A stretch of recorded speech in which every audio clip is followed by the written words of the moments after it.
Salut à tous les amis, j'espère que vous allez bien. Bienvenue sur cette vidéo, un vlog sur mon retour, mes impressions sur le festival de la BD à Angoulême en 2023, événement qui se passe chaque année fin janvier dans la ville de Angoulême en Charente. Plusieurs pavillons, plusieurs bulles sont disséminées un peu partout, un monde de dingue, une effervescence puisque l'année dernière, pour cause Covid, ça avait été reculé au mois de mars. Alors tout ce dont je vais vous parler aujourd'hui, c'est-à-dire les expositions, les masterclass, mes achats, seront détaillés avec plus de précision sur l'ensemble de mes réseaux sociaux, Instagram, TikTok, Twitter. Retrouvez tout en lien dans la description. Ici, ce sera plus un blog, un vlog, un retour de mes impressions et qu'est-ce que j'ai pensé de cet événement. Alors bien sûr on va se concentrer sur Manga City qui a été déplacé de quelques centaines de mètres, accolé à un immense hangar où il y avait de la restauration, de la boisson, un skatepark, de la musique, des boutiques. C'était très fun. Ça a été déplacé de quelques centaines de mètres, mais aussi ça a été aménagé style Japon traditionnel avec plusieurs stands. Alors il y avait les éditeurs, des artistes indépendants, des éditeurs indépendants. Il y avait une salle Twitch, il y avait une salle pour faire des conférences. Manga City aujourd'hui s'est un peu transformé. Le manga a pris une ampleur d'autant plus grande. Chaque année, ça prend de plus en plus d'ampleur à Angoulême. N'hésitez pas à vous abonner, à mettre un pouce bleu, à commenter si vous aussi vous revenez d'Angoulême ou si vous avez envie d'y aller un jour. N'hésitez pas à partager cette vidéo. C'est parti.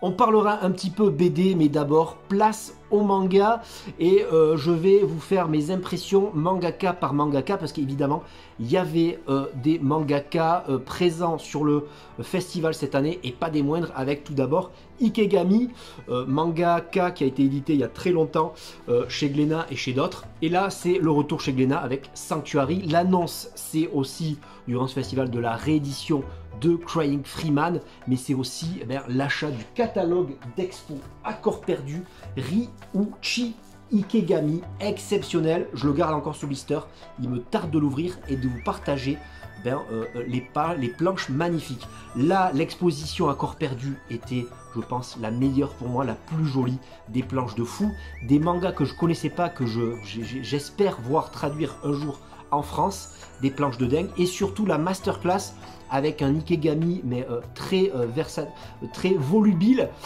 très loquace, qui n'écoutait même pas l'intervenant. La traduction était parfaite, il s'est facilement livré sur ses hauts et ses bas, ses faiblesses, son début de carrière, accompagné de grands noms du manga. Ikegami, la classe totale. Comment dire à un homme de 80 ans, presque 80 ans, de faire des dédicaces là et là? Il en a fait un peu ce qu'il voulait. Il y a eu quelques couacs chez Glénat. Certains n'ont pas eu les dédicaces voulues. Mais voilà, c'est un peu le boss. Voilà, Ikegami c'était la classe. J'espère avoir d'autres mangas de lui. Sanctuary, il a même spoilé la fin, c'est pas grave, on lui en veut pas. On continue avec le délirant, l'incroyable, le très timide Junji Ito, le maître de l'horreur, qui était affiché avec une exposition dans l'antre du délire, et carrément un délire pour accéder à cette exposition. J'y suis arrivé à jeudi 16h, il n'y avait personne, et sinon c'était la queue de près de 300 à 500 mètres tous les jours. Alors pour Ikegami c'était 50 dédicaces, 1 heure le samedi. Junji Ito c'est un peu plus donné au festival et promettait 100 dédicaces par jour, avec obtention, pareil comme tous les stars du manga, achat d'un objet de minimum 15 €. C'était l'occasion de le rencontrer l'après-midi, quelques heures après avoir acheté le billet. C'était la queue, il fallait vraiment être fan. Quelques couacs chez Mangetsu et chez le festival, parce que les gens, par envie, par voracité, ont voulu passer devant tout le monde. C'est pas grave. En tout cas, c'était l'occasion pour le festival et Mangetsu de sortir l'artbook Junji Ito que je vous présenterai, que je vous ai déjà présenté sur YouTube, que je vous représenterai sur les réseaux sociaux. Excellent, qui est sorti fin janvier. Et également la sortie du 1er février, juste après le festival, L'amour et la mort, le nouveau titre Mangetsu pour l'occasion du Junji Ito qui était venu en France. Donc une exposition comme celle de Ikegami que vous pouvez retrouver très vite sur mon Instagram en réel. Je mettrai partout, il y aura des photos, il y aura des vidéos Je vais pas asséner cette vidéo, alourdir cette vidéo, mais en tout cas, retrouvez-la sur Twitter, Instagram, TikTok, partout. J'ai pris pas mal de vidéos et je vais vous faire rêver. Je reviens vite fait sur Junji Ito et sa masterclass qui était tout simplement très simple. Sans envergure, pas trop de lâcher prise, c'était sympa sans plus. Je continue et on a su très tard, c'est vrai que cette année il y avait beaucoup d'informations qui sont arrivées très tard. Akane Torikai de chez Akata qui est arrivé presque à la fin de ce festival, annoncé presque au dernier moment. Elle, c'était plutôt 60 dédicaces avec l'achat de 2 mangas, donc j'étais pas prêt à attendre 1 heure, 2 heures pour avoir la dédicace. Finalement, je suis pas très fan de dédicaces. 1 heure, 1 heure et demie d'attente, oui, mais 3-4 heures, non. J'ai préféré vivre le moment présent. En tout cas, j'ai pu acheter les 2 derniers mangas sortis chez Akata de Akane Torikai. Saturn Return tome 5, j'ai hâte de le lire. Par contre, Amour Placebo, j'ai déjà lu. Et je suis toujours surpris de cette capacité qu'a l'artiste, la maître mangaka, à rentrer dans le cerveau des hommes. Un titre excellent. Avec l'achat, il y avait quelques goodies, c'est pour ça que bon, c'est des mangas. Alors moi, je mets l'accent sur les mangas qui sont soit en avant-première, soit dédicace, je suis pas très fan, mais j'aurais compris quelqu'un qui achète pour avoir la dédicace. Ou alors qu'il y a des goodies. Là, c'était le cas avec Akane Torikai, avec une petite pochette, voilà, pour mettre des documents dedans. Et dedans, un petit Shekichi, un petit ex-libris qui est assez joli. Donc je vais vous montrer tout ça. Voilà. Shekichi très sympa. J'ai pu acheter ces 2 mangas qui étaient un petit peu en avant-première quelques jours avant la sortie. Pas de masterclass pour Akane Torikai. Peu importe, c'est pas très grave. Peut-être qu'Inyo Asano viendra avec elle un jour, son mari, avec lui une exposition dédiée, une masterclass, sait-on jamais. En tout cas, Akata avait très bien fait les choses pour Akane Torikai. Ils sont à Marseille, ils sont à Paris, tournés en France comme pour Junji Ito, et c'est très cool. Et on finit enfin avec Isayama, l'attaque des titans, dont j'ai pu aller voir la masterclass. C'était sympa, sans plus. Il s'est un petit peu livré, évidemment, une star comme ça planétaire qui boit un verre d'eau, ça paraît toujours impressionnant, mais bon, c'est quand même Isayama, c'est pas non plus la folie. Son attaque des titans, son exposition était très cool, elle est déjà en ligne sur mes réseaux sociaux, vous pouvez aller voir les planches, grandiloquent, titanesque, grande, sympatoche, c'était à voir, c'était la seule en Europe.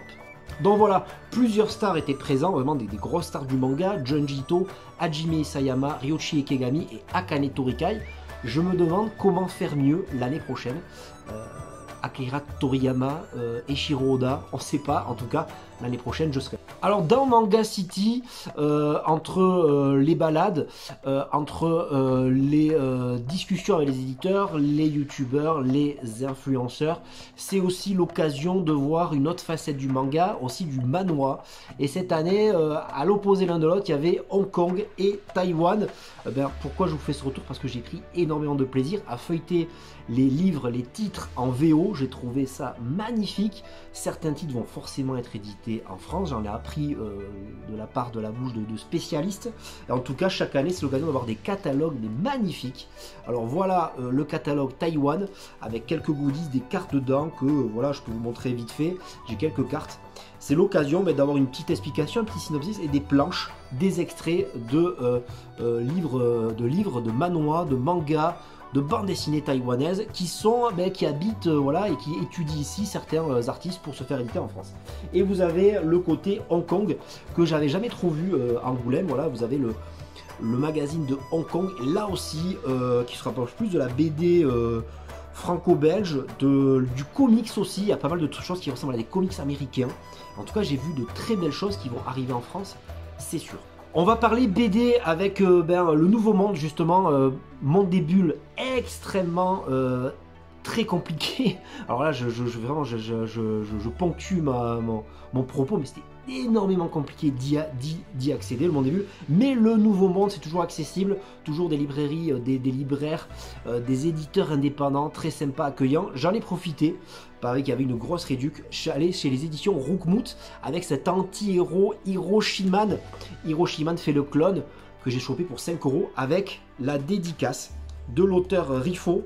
Et puis je suis très fan. Voilà, j'ai lu ça directement. Voilà la dédicace. C'est vraiment très sympa d'avoir pu tomber et rencontrer les éditions Roukmout. Et voilà, l'auteur était seul. Donc j'ai pu discuter avec lui. Il y a un petit côté fluide glacial, un petit côté gênant, malaise, pervers, héros, anti-héros, et c'est très cool. La BD toujours avec un nom de la BD, un génie que je connaissais uniquement de nom, j'ai jamais eu de BD de lui, mais en tout cas j'ai été subjugué par Philippe Drouillet. Musicalement déjà c'était hyper bizarre, voilà, il y avait vraiment des sonorités électroniques, il y avait du rock, et puis les planches couleur ou noir et blanc étaient extrêmement splendide, je suis tombé sous le charme et je suis directement allé au point boutique quelques jours après avoir pris Accord perdu, mais pour choper le catalogue Les 6 voyages de Philippe Drouillet que j'ai réussi à trouver non pas après l'exposition Philippe Drouillet mais sur un stand à l'opposé de la ville, et il en restait qu'un, je suis ravi, c'était 39 €. Donc pour l'Accord perdu 1500 exemplaires, 160 pages, celui-là aussi 160 pages pour 1000 exemplaires.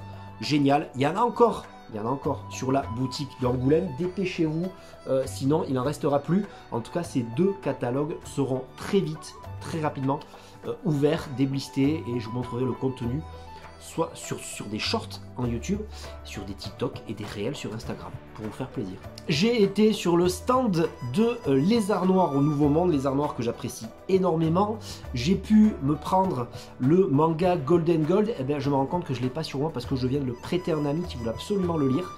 Golden Gold, c'est le manga petit format, nouveauté chez Lézard Noir. Depuis que Lézard Noir a été racheté, n'est plus trop indépendant, ils ont sorti une nouvelle série en petit format, Dragon Ball, One Piece, Blue Lock, ce petit format là. Et donc ça sort le 15 février. J'ai apprécié ma lecture. Est-ce que je vais apprécier au point d'avoir tous les tomes dans ma collection, d'acquérir tous les tomes? Une histoire d'une petite île un peu perdue dans l'océan japonais qui est touchée par une petite divinité qui apporte l'argent et le bonheur, et puis les personnages autour sont émerveillés par cette chose et subissent un peu les nouveautés qu'apporte cette divinité. C'est assez sympa à suivre, pourquoi pas, et le tome 2. Et puis il y avait Hirayasumi, la nouveauté de Keigo Shinzo sous blister, je ne l'ai pas encore déblisté, là ça sort en mars, grosse exclusivité. Je suis content d'avoir trouvé 2 mangas qui sortaient 2 semaines avant et plus d'1 mois avant, donc c'est pour ça que j'ai pas hésité, parce que Keigo Shinzo, mauvaise herbe en particulier, j'aime beaucoup. C'était l'occasion aussi de passer sur le stand de Nazca qui m'a gentiment offert leur nouveau titre 1661, Koshinga, avec un Taïwan envahi par les Hollandais, avec un terrible général chinois. Ça parle de guerre, ça parle d'histoire. C'est de Li Longxie que j'ai pu rencontrer, qui était en dédicace lui aussi, et qui m'a fait une jolie dédicace pour Julien. Voilà, la jolie dédicace. Rencontré l'auteur qui n'était pas hyper connu, bon, j'ai pu parler avec lui et c'était très sympa, j'ai hâte de lire ça. C'est l'auteur de Ictophobia aussi chez Nazca, qui n'est absolument pas, il n'y a pas de parole, voilà, il n'y a pas de bulle. Par contre celui-là, c'est un manga assez bavard, un manhwa assez bavard, donc j'ai hâte de vous en reparler.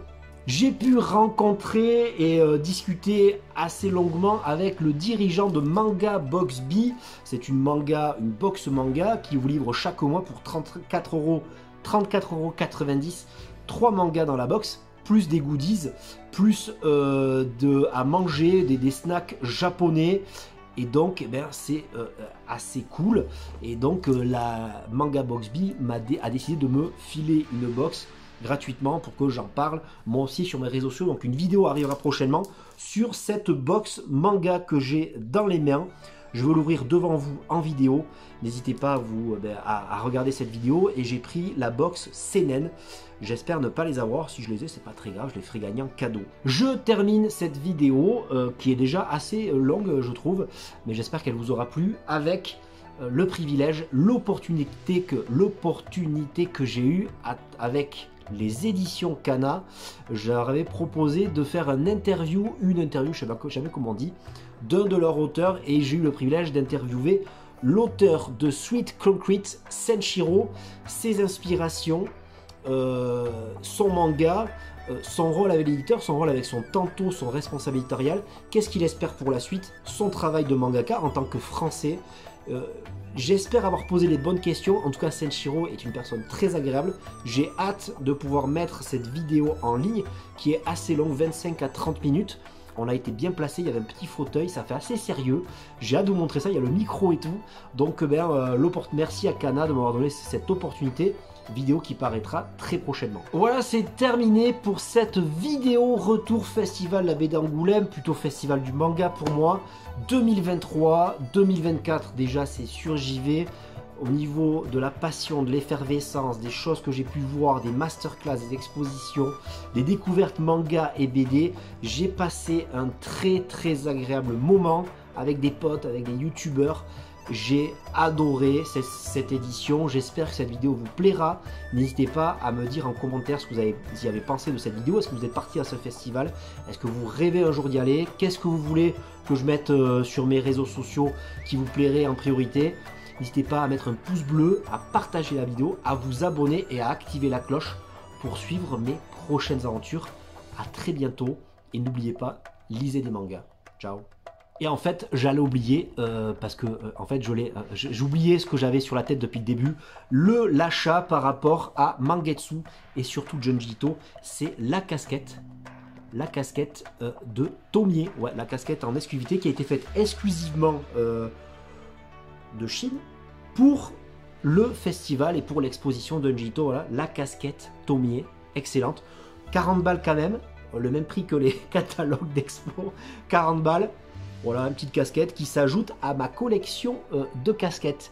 Là aussi, ce sera une vidéo collection casquette. Non, je rigole bien sûr. À très bientôt.